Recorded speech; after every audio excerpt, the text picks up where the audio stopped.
ഉണ്ടാകണം. അതുകൊണ്ട് ദുആ എടുക്കുന്നത് നിസ്കരിക്കുന്നതിന് വേണ്ടിയിട്ടാണ്, അള്ളാഹിന്റെ കാരുണ്യത്തിന് വേണ്ടിയിട്ടാണ്, അള്ളാഹുവിന്റെ കരുണ ഉണ്ടാകാൻ വേണ്ടിയിട്ടാണ്. നമ്മുടെ ജീവിതത്തിലും നമ്മുടെ ജീവിതത്തിന്റെ എല്ലാ മേഖലകളിലും ഖാലിഖായ അള്ളാഹിന്റെ കാരുണ്യം ഉണ്ടാകണം.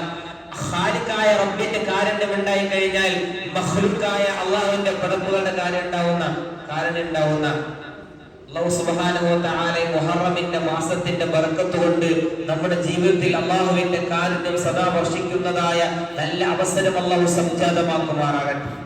അള്ളാഹു നല്ല അവസരം അല്ലാഹു സംജാതമാക്കുമാറാകട്ടെ എന്ന് മാത്രമാണ് ദുആ ചെയ്യാനുള്ളത്. എന്റെ ബഹുമാനമുള്ള സഹോദരങ്ങളെ, എന്റെ പ്രിയപ്പെട്ട വിശ്വാസികളെ, മഹല്ല് നിവാസികളെ, എന്റെ പ്രിയപ്പെട്ടവരോട് വെളിച്ചമായ മുഹറം മാസം അല്ലേ ഇനി വരാനുള്ളത്.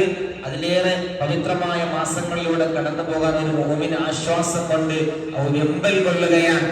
മുത്തുനബിയുടെ 1500ാമത് ജന്മദിനം കൊണ്ടാടാൻ വെമ്പൽ കൊള്ളുന്നതായ മനുഷ്യ മസ്തിഷ്കം, മുഅ്മിനീങ്ങളുടെ ഹൃദയങ്ങൾ എത്ര ആശ്വാസത്തിൻ്റെതായ, സമാശ്വാസത്തിൻ്റെതായ, സാന്ത്വനത്തിൻ്റെതായ കേന്ദ്രങ്ങളായി ഇങ്ങനെ ആഗ്രഹങ്ങൾ കൊണ്ട് വെമ്പൽ കൊണ്ടുകൊണ്ടിരിക്കുകയാണ് ഹബീബായ മുഹമ്മദ് മുസ്തഫ സല്ലല്ലാഹു അലൈഹി വസല്ലം. ഇനിയുള്ള മാസങ്ങളൊക്കെ, ദിവസങ്ങളൊക്കെ എത്രയോ പവിത്രമാണ്.